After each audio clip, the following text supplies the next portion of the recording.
नमस्कार, आप देख रहे हैं गुड न्यूज टुडे। शाम के 7 बज चुके हैं। 7 सवाल लेकर हम हाजिर हैं। मैं हूं आपके साथ अनंत भट्ट। पहलवानों के मसले पर कई दिनों से दंगल चल रहा है। पहलवान अपनी मांगों को लेकर जंतर मंतर पर धरने पर बैठे हुए हैं। प्रदर्शनकारी पहलवानों की ये मोर्चाबंदी कुश्ती संघ के अध्यक्ष ब्रजभूषण शरण सिंह के खिलाफ है। पहलवान उनकी गिरफ्तारी और इस्तीफे की मांग पर अड़े हैं। ये लड़ाई सड़क से लेकर सियासी गलियारों और सुप्रीम कोर्ट तक जा पहुंची है। हमारे आज के सातों सवाल इसी मुद्दे पर केंद्रित है और नजर डालते हैं हमारे आज के पहले सवाल पर, जो ये रहा आपके सामने। और सवाल है, जंतर मंतर पर धरना दे रहे पहलवानों के मामले में सुप्रीम कोर्ट में क्या हुआ। आपको बता दें कि पहलवानों को सुप्रीम कोर्ट से आज झटका लगा। दरअसल सर्वोच्च अदालत ने आज पहलवानों की याचिका पर आगे सुनवाई से इनकार कर दिया। कोर्ट ने कहा कि एफआईआर की मांग स्वीकार हो चुकी है। आगे कोई मांग है तो वो निचली अदालत या हाईकोर्ट में जाए। ये दिन देखने के लिए मैं लेके आया था देश के लिए।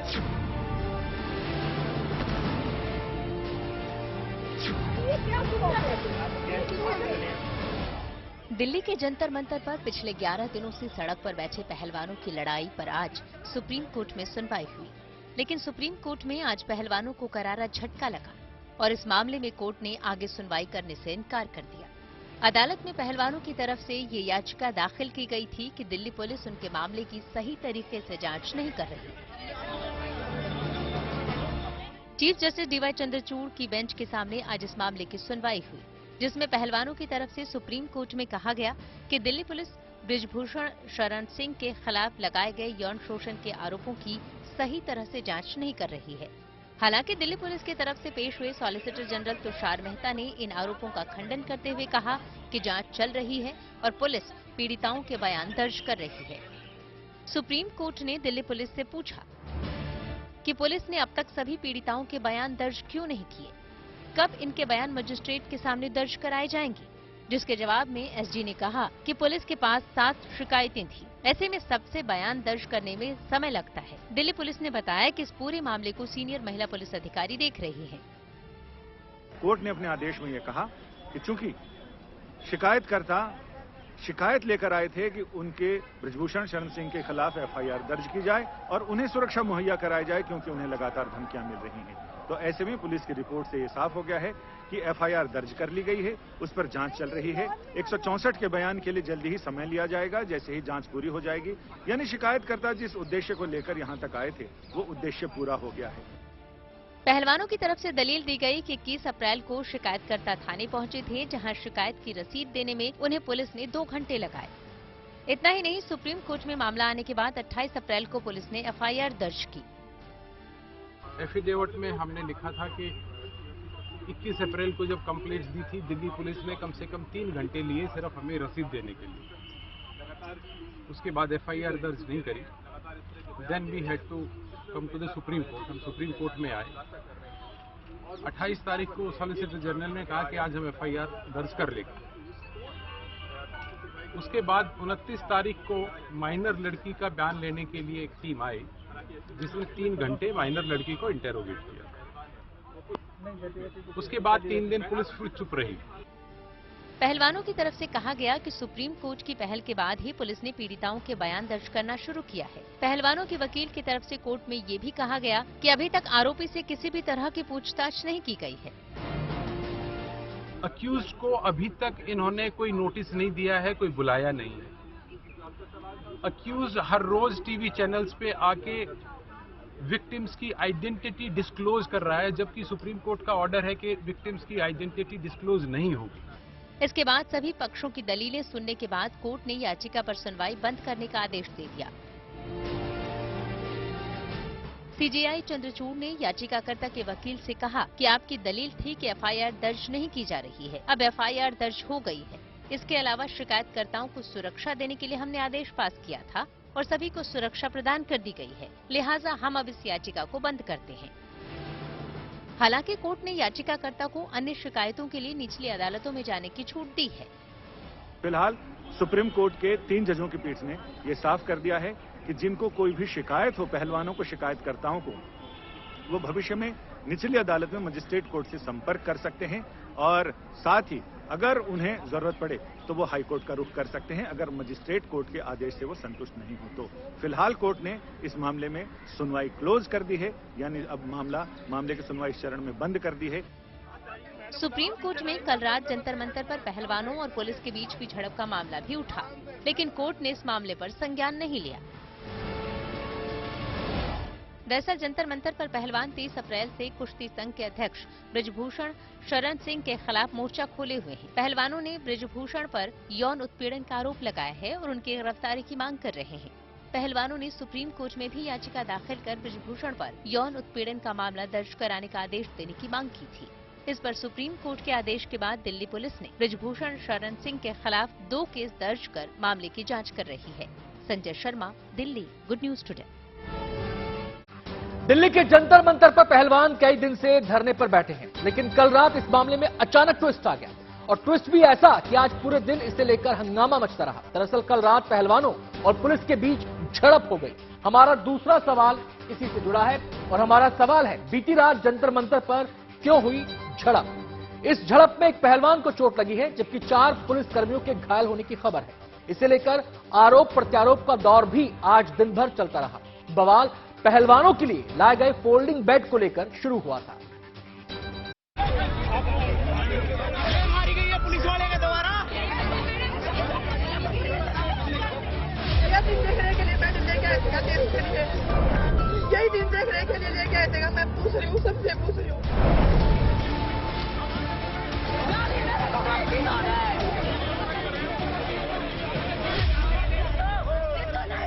बीती रात जंतर मंतर पुलिस और पहलवानों के बीच दंगल का गवाह बन गए। पुलिस और पहलवानों के बीच हुई तीखी झड़प में दोनों तरफ के लोगों को चोटें आई हैं। इस हंगामे के बाद पहलवानों ने दिल्ली पुलिस पर हमले का आरोप लगाया है। रात में बवाल की शुरुआत खिलाड़ियों के लिए लाए गए फोल्डिंग बेड को लेकर हुई। आम आदमी पार्टी के विधायक सोमनाथ भारती रात में अपने कुछ समर्थकों के साथ कुछ फोल्डिंग बेड लेकर पहुंचे थे, लेकिन वहां मौजूद पुलिस ने सुरक्षा का हवाला देते हुए उन बेड्स को अंदर ले जाने की अनुमति देने से इनकार कर दिया। पुलिस के इस एक्शन का पहलवानों ने विरोध किया और बेड को जबरन अंदर ले जाने लगे। खिलाड़ियों का कहना था कि बारिश की वजह से उनके सोने की जगह गीली हो गई थी, इसलिए उन्होंने ही ये बेड्स मंगवाए थे। अभी हम खाना भी नहीं खा रहे थे, सब लोग बैठे ही थे, ना धो के आए थे। जैसे ही आए तो हमारे फट्टे आ रखे हैं सोने के लिए। इधर आप अंदर जाके देख लेना, पानी भरा हुआ, सोने की जगह नहीं है हमारे पास, किसी के पास भी। हम सोचे फट्टे मंगा के सो जाएंगे। पहलवानों ने आरोप लगाया कि इस हंगामे के दौरान न केवल उनके साथ बदसलूकी की गई, बल्कि उनके साथ मारपीट भी की गई। फट्टे लेके आने लगे तो वो धर्मेंद्र जो भी है, वो सीधा खुद अकेला महिला पुलिसकर्मी नहीं थी, वो खुद धक्के मारने लग गया, हमें धक्के मारने लग गया। तो फिर हम उनको बोलने लगे, तभी फिर वो अंदर की साइड घूम के आया था। अंदर की साइड में सामने खड़ी थी, मेरे को बैंड की गाली दी उसने। मैं बोली गाली कैसे दे दी? इतनी देर में पुलिस वाला दूसरा था, वो ड्रिंक कर रहा था, उसको अंदर पकड़ लिया, चला गया, छिपा दिया उसको अंदर, छिपा दिया। इस बंदे ने शराब पी रखी थी। महिला पहलवानों ने आरोप लगाया कि दिल्ली पुलिस ने उन्हें गालियां दी और यहां तक कि शराब के नशे में एक पुलिसकर्मी ने उनके साथ धक्का मुक्की भी की। इस झड़प के बाद मेडलवीर महिला पहलवान अपने आंसू नहीं रोक पाई। यह दिन देखने के लिए मेडल लेके आए थे, देश के लिए यही दिन देखने के लिए लेके आए थे। मैं पूछ रही हूँ, सबसे पूछ रही हूँ। वो ब्रिजभूषण जो इतने कांड कर रहा है, वो घर में मत सो रहा बेड पे।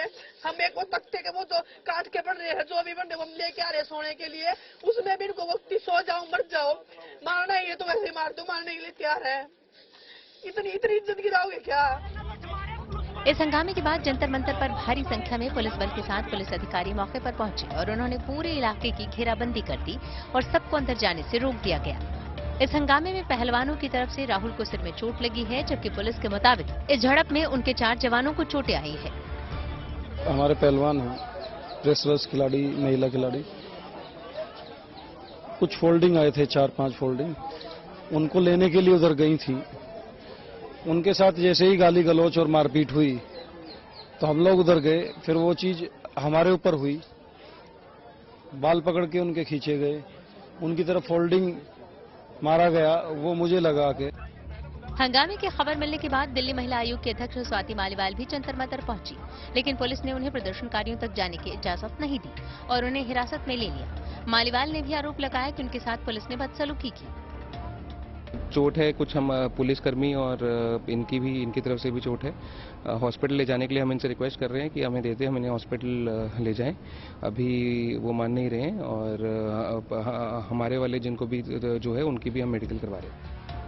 सुप्रीम कोर्ट में भी गुरुवार को पहलवानों की तरफ से बीती रात की घटना का जिक्र करते हुए दिल्ली पुलिस पर आरोप लगाए गए, लेकिन सुप्रीम कोर्ट ने इस मामले का संज्ञान नहीं लिया। Ramkinkar Singh, Delhi, good news today. धरने पर बैठे पहलवान कुश्ती संघ के अध्यक्ष ब्रजभूषण शरण सिंह से खफा है। उन पर यौन शोषण के आरोप लगा रहे हैं, उनकी गिरफ्तारी और इस्तीफे की मांग कर रहे हैं। पुलिस पर मामले की ठीक से जांच नहीं करने का इल्जाम भी लगाया जा रहा है, जबकि पुलिस कह रही है कि कानून के मुताबिक कार्रवाई हो रही है। इस बीच पहलवानों ने कहा है अगर उनकी बात नहीं मानी गई तो वो मेडल लौटा देंगे। नजर हमारे आज के तीसरे सवाल पर, जो अब आपके सामने है। सवाल है पहलवानों ने क्यों की मेडल लौटाने की बात। आइए आपको सुनवाते हैं इस मामले में क्या कह रहे हैं पहलवान, और इसके बारे में विस्तार से बता रहे हैं हमारे संवाददाता अमित भारद्वाज। मेडल को हम भारत सरकार से वापिस लौटा देंगे।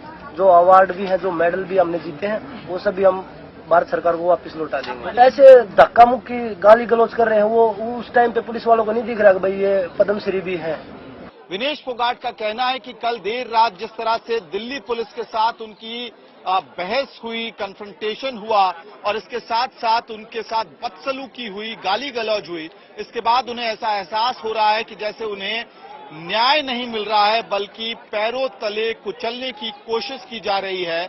विनेश फोगाट और बजरंग पूनिया दोनों ने कहा कि अगर उन्हें न्याय नहीं मिला, इंसाफ नहीं मिला, तो फिर वो राष्ट्रीय और अंतर्राष्ट्रीय स्तर पर मिले तमाम अवार्ड्स को, मेडल्स को वापस दे देंगे।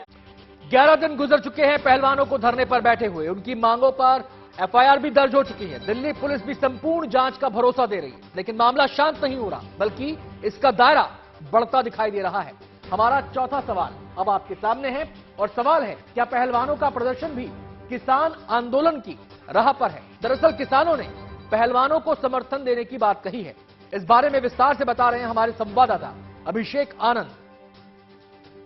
जंतर मंतर पर बैठे हरियाणा के मेडल विनर पहलवानों का जो प्रोटेस्ट है वो कहीं किसान आंदोलन रहे तो नहीं बढ़ता जा रहा है। इसको लेकर के सुरक्षा एजेंसियां चिंतित हैं, चूंकि किसान यूनियनों ने, जो किसान आंदोलन में शामिल थे, जिन्होंने गाजीपुर सिंघू के साथ साथ टीकरी बॉर्डर को ब्लॉक किया था, उन यूनियनों ने धमकी दी है कि वो दिल्ली की तरफ कूच करेंगे, मार्च करेंगे और दिल्ली को ब्लॉक करेंगे अगर पहलवानों की मांगे नहीं मानी जाएंगी। अब इसको देखते हुए पुलिस ने सुरक्षा व्यवस्था कड़ी कर दी है। तमाम दिल्ली के जो बॉर्डरिंग इलाके हैं, खास तौर पर जहां पिछली बार जो किसान यूनियनों का आंदोलन था, वहां पर सुरक्षा व्यवस्था कड़ी कर दी गई है। पहलवानों को समर्थन देने के लिए देश के अलग अलग हिस्सों से लोग आ रहे हैं। उनके पक्ष में पंचायत, महापंचायत बुलाने के ऐलान हो रहे हैं। इन घटनाक्रमों को देखते हुए पुलिस भी चौकस हो गई है। दिल्ली के सिंघू बॉर्डर पर भारी पुलिस बल तैनात कर दिया गया है। वाहनों की चेकिंग की जा रही है। नजर हमारे पांचवें सवाल पर। हमारा सवाल है दिल्ली बॉर्डर पर पुलिस ने क्यों बढ़ाई सुरक्षा। इस बारे में विस्तार से जानकारी दे रहे हैं हमारे संवाददाता अमित भारद्वाज। कल देर रात जंतर मंतर पर पहलवानों और दिल्ली पुलिस के बीच हुए हंगामे के बाद अब सिंघू बॉर्डर पर सुरक्षा व्यवस्था को चाक चौबंद कर दिया गया है, सुरक्षा व्यवस्था को बढ़ा दिया गया है और इसकी वजह से आवाजाही करने वाले लोगों को कई मुश्किलों का सामना करना पड़ रहा है। असल में आशंका ये जताई जा रही थी कि हरियाणा के अलग अलग हिस्सों से खाप पंचायतों के लोग और किसान नेताओं के द्वारा मोबिलाइजेशन किया जा सकता है ताकि इस धरने प्रदर्शन में लोगों की तादाद बढ़े और इसी वजह से संभवतः सिंघू बॉर्डर पर सुरक्षा व्यवस्था को बढ़ाया गया है। वहीं दूसरी तरफ पहलवानों का ये कहना है कि जंतर मंतर पर चल रहा ये प्रदर्शन फिलहाल जारी रहेगा। पहलवानों का धरना सियासत का अखाड़ा बनता दिखाई दे रहा है। पहलवानों के बहाने विरोधी पार्टियों ने सरकार के खिलाफ मोर्चा खोल दिया है। पहलवानों से मिलने और उन्हें समर्थन देने के लिए लगातार सियासी आवाजें बुलंद हो रही हैं। हमारा छठा सवाल इसी से जुड़ा है और हमारा सवाल है क्या पहलवानों के प्रदर्शन पर सियासत भी शुरू हो गई है। पहलवानों का यह मामला उत्तर से दक्षिण तक सियासी गलियारों में गूंज रहा है। कांग्रेस नेता राहुल गांधी से लेकर तमिलनाडु के सीएम स्टालिन तक, दिल्ली के सीएम केजरीवाल से लेकर बंगाल की मुख्यमंत्री ममता बनर्जी तक सब सरकार को घेर रहे हैं।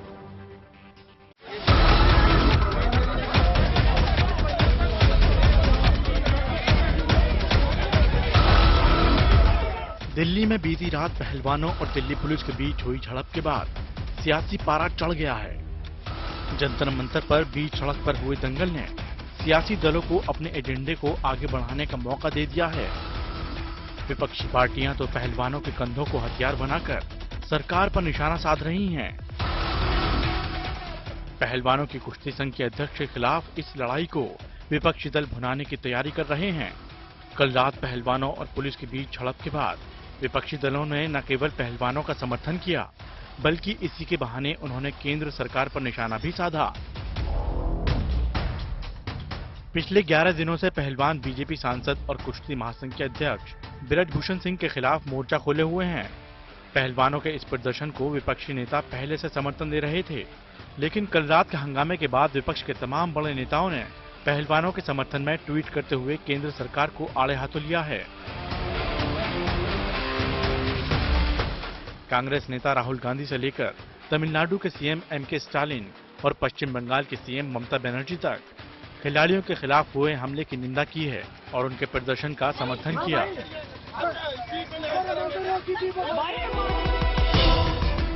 दिल्ली में हो रहे प्रदर्शन को भुनाने की कोशिश सबसे ज्यादा आम आदमी पार्टी कर रही है। अरविंद केजरीवाल और उनकी पार्टी पहलवानों को हर तरह से सहायता दे रही है। कल रात की झड़प की शुरुआत आम आदमी पार्टी के विधायक सोमनाथ भारती के फोल्डिंग बेड लाए जाने के बाद ही हुई थी। अपने घर के 45 करोड़ के रेनोवेशन को लेकर बीजेपी के निशाने पर आए केजरीवाल अब बीजेपी पर हमलावर हैं। अगर इनकी पार्टी का कोई आदमी गड़बड़ करेगा तो उसके खिलाफ एफआईआर भी दर्ज नहीं की जाएगी। आपको याद होगा किसानों के टाइम में क्या हुआ था, गाड़ी चढ़ा दी थी, उस पे किसान पे गाड़ी चढ़ा दी थी, पूरा तंत्र उसको बचाने में लग गया था। आज एक आदमी इनकी पार्टी का बच्चियों के साथ गलत काम करता, पूरा तंत्र लग गया बचाने के लिए। कांग्रेस पहलवानों के इस दंगल की आड़ में बीजेपी को सियासी पटखनी देने की तैयारी में है, लेकिन बीजेपी सतर्क है और पहलवानों के प्रदर्शन पर नपातुला बयान ही दे रही है। पहलवान जो हमारे बच्चे हैं, खिलाड़ी हैं, जिन्होंने देश का नाम दुनिया में किया है, उनके साथ ये व्यवहार नहीं होना चाहिए, बल्कि उनको न्याय मिलना चाहिए। जो मांग लेके बैठे हैं उनका न्याय मिलना चाहिए, हम शुरू से कह रहे हैं। नहीं, मेडल लेके आए थे, देश का गौरव बढ़ाया, देश ने आपको सम्मान भी दिया, देश की जो भी चीजें हैं जो आपको विकास में लगनी चाहिए देश ने भी दी है, आपको उसका सम्मान भी दिया है। मेडल लाने का मतलब ये नहीं हो कि आप कानून को हाथ में लोगे। आप सुप्रीम कोर्ट गए थे, सुप्रीम कोर्ट ने न्याय किया है, पुलिस को बताया, एफआईआर दर्ज हुई है, पुलिस अपना काम कर रही है। ये तो है नहीं कि भाई आप मेडल लेके आए हैं और जंतर मंतर पर बैठ जाएंगे तो कानून आपके हाथ में आएगा, न्यायपालिका आपके कहने से चलेगी, पुलिस आपके कहने से चलेगी, संविधान आपके कहने से चलेगा। ऐसा नहीं होता है। पहलवानों की इस लड़ाई को सियासी अखाड़े में लड़ने का विपक्ष ने पूरा प्लान तैयार कर लिया है। कांग्रेस, टीएमसी समेत तमाम विपक्षी दलों के लिए बीजेपी पर हमले का ये मुफीद समय है। एफआईआर रजिस्टर हुई तो उसके ऊपर कार्रवाई तो होनी चाहिए। वो कार्रवाई क्यों नहीं हो रही है, क्यों नहीं बढ़ रहा है ये आगे? यहाँ पर हमें लग रहा है कि ये डिले कर रहे हैं, उसके पीछे कुछ उद्देश्य है होम मिनिस्ट्री और सरकार का, और इसीलिए कोर्ट की इंटरवेंशन की जरूरत पड़ेगी। इसलिए तो हो रहा है क्योंकि मुद्दा है। अगर मुद्दा नहीं होता तो जनता नहीं जुड़ती तो विपक्षी पार्टियां जो राजनीतिक संगठन है जिनकी जड़ें समाज में है, हम लोग भी इस तरह से नहीं आते। तो हमारी भी अपनी मजबूरी है, और जब सरकार से कोई सवाल होगा तो ये जवाब देना कि ये विपक्षी राजनीति का हिस्सा है, ये बड़ी छोटी ओछी राजनीति है। जंतर मंतर पर चल रहे पहलवानों की इस लड़ाई को सियासी रंग चढ़ चुका है। अब केवल देखना यह है कि कहीं ये पहलवानों का प्रदर्शन सियासी एजेंडे की वजह से हाईजैक न हो जाए। दिल्ली से अमित भारद्वाज के साथ Ashutosh Mishra, bureau report, good news today. प्रदर्शन कर रहे पहलवान खेल मंत्रालय की भूमिका से भी नाखुश हैं। पहलवानों ने विवाद में खेल मंत्री पर भी निशाना साधते हुए कहा कि उनकी मांगों पर खेल मंत्री ने गौर नहीं किया। ऐसे में जब कल रात की झड़प के बाद किसान संगठनों ने पहलवानों के समर्थन का ऐलान किया तो खेल मंत्री के घर की सुरक्षा बढ़ा दी गई है। हमारा 7वां और आखिरी सवाल अब आपके सामने है। हमारा सवाल है, खेल मंत्री अनुराग ठाकुर के घर क्यों बढ़ाई गई सुरक्षा। इसके बारे में ज्यादा बता रहे हैं हमारे संवाददाता अभिषेक आनंद। खेल मंत्री अनुराग ठाकुर के घर की सुरक्षा बढ़ा दी गई है। आप देख सकते हैं इस वक्त हम लोग अनुराग ठाकुर के घर के बाहर हैं और यहां पर पैरामिलिट्री फोर्सेस के जवान तैनात कर दिए गए हैं। ये जो रेसलर्स प्रोटेस्ट कर रहे हैं जंतर मंतर पे, इसका जिस तरीके से जो ये रुख ले रहा है पूरा प्रोटेस्ट, उसको देखते हुए सुरक्षा व्यवस्था कड़ी कर दी गई है। किसान आंदोलन में जो किसान यूनियन शामिल थे, उनकी तरफ से जब यहां पर जो जंतर मंतर पर रेसलर प्रोटेस्ट कर रहे हैं उनको समर्थन मिला, उनकी तरफ से चेतावनी दी गई कि वो वापस से दिल्ली का घेराव करेंगे। उसके बाद से लेकर के सुरक्षा व्यवस्था को चाक चौबंद किया जा रहा है। कार्यक्रम में आज इतना ही। कल फिर होगी आपसे मुलाकात, नया मुद्दा, नए सवाल। फिलहाल एक ब्रेक। आप देखते रहिए गुड न्यूज टुडे।